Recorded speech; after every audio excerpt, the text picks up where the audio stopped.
Ringkasan pelajaran hayat Kisah Para Rasul bagian ke-6. Perkembangbiakan di Yerusalem, Yudea, dan Samaria melalui ministri kelompok sekerja Petrus. Setelah melihat pendahuluan dan persiapan, kita sekarang sampai kepada bagian yang ketiga dari kitab Kisah Para Rasul. Satu bagian yang sangat panjang, mulai dari pasal 2 ayat 1 sampai pasal 28 ayat 31. Bagian ini adalah mengenai perkembangbiakan. Perkembangbiakan Kristus yang bangkit ini dimulai dari Yerusalem dan kemudian menyebar ke Yudea, Samaria, dan ke seluruh dunia. Dalam pasal 2 kita nampak permulaan perkembangbiakan di Yerusalem, Yudea, dan Samaria melalui ministri kelompok Petrus. Dalam kitab Kisah Para Rasul ada dua kelompok ministri, kelompok Petrus dan kelompok Paulus. Dalam pasal 2 sampai 12 kita nampak ministri yang dilaksanakan oleh Petrus dan sekerjanya. Kemudian dalam pasal 13 sampai 28 kita nampak ministri yang dilaksanakan oleh Paulus dan sekerjanya. Kedua kelompok ini melaksanakan perkembangbiakan Kristus yang bangkit di dalam kenaikannya. Hal pertama yang terjadi dalam perkembangbiakan ini adalah pencurahan Roh Kudus. Pencurahan ini adalah baptisan Roh Kudus yang dilaksanakan oleh kepala surgawi ke atas tubuhnya.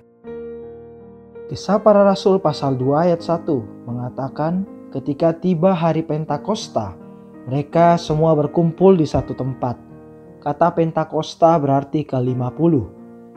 Inilah hari ke-50 setelah kebangkitan Tuhan, dihitung mulai dari hari kedua, setelah hari raya Paskah saat Tuhan disalibkan, dengan 7 minggu di tengahnya.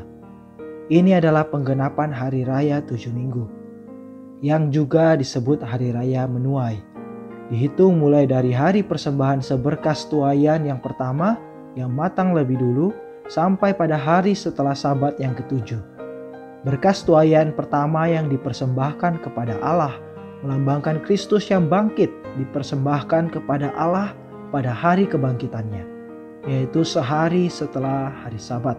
Sejak hari itu sampai hari Pentakosta, tepat 50 hari. Pentakosta adalah penggenapan hari raya 7 minggu, dan hari raya ini juga disebut hari raya menuai.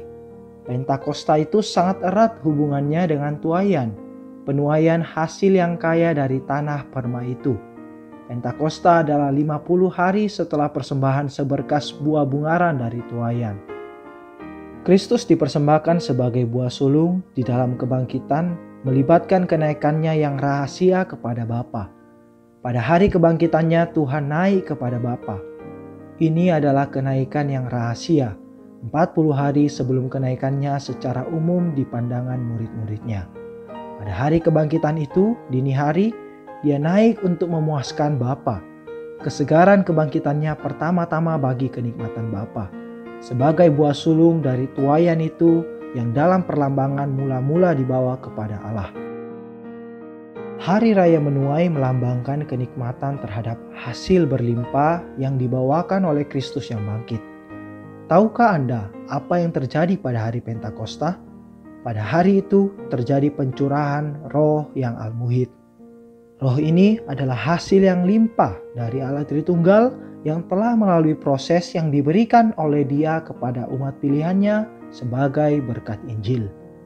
Mengenai ini, Galatia pasal 3 ayat 14 mengatakan, Yesus Kristus telah melakukan hal ini supaya di dalam Dia berkat Abraham sampai kepada bangsa-bangsa lain, sehingga melalui iman kita menerima roh yang telah dijanjikan itu. Ini menunjukkan bahwa berkat unik Injil itu bukan surga, juga bukan pengampunan dosa-dosa. Berkat unik Injil adalah roh itu, yaitu roh yang al-muhid dari Allah Tritunggal yang telah melalui proses. Roh ini adalah berkat Injil yang diberikan kepada kita supaya kita dapat menikmati Kristus yang al-muhid, yang adalah perwujudan Allah Tritunggal sebagai tanah permai kita. Penerimaan mereka terhadap roh yang limpah lengkap pada hari Pentakosta menunjukkan bahwa mereka bukan hanya telah masuk ke dalam tanah permai itu, bahkan berbagian dalam kelimpahan yang limpah lengkap dari Kristus yang al-muhid di dalam kebangkitannya dan kenaikannya sebagai bagian penuh Allah yang diberikan di dalam ekonomi perjanjian barunya. Kita perlu terkesan dengan fakta bahwa mengenai kenaikan Kristus ada aspek rahasia dan aspek terbuka. Kenaikan rahasia Kristus terjadi pada pagi hari dari hari kebangkitannya. Kenaikannya yang terbuka terjadi 40 hari kemudian ketika dia naik di pandangan murid-muridnya dari Bukit Zaitun. Kenaikan rahasia Kristus adalah untuk menyajikan dirinya kepada Bapa sebagai buah bungaran di dalam kebangkitan. Kemudian pada hari yang sama, dia kembali kepada murid-murid dan mengembuskan dirinya ke dalam mereka. Dengan cara ini, mereka berbagian dalam kenikmatan terhadap Kristus sebagai berkas buah bungaran dari tuaian itu. Kenikmatan terhadap Kristus baru menjadi penuh saat dia sebagai kepala gereja mencurahkan dirinya ke atas tubuhnya sebagai roh ekonomikal.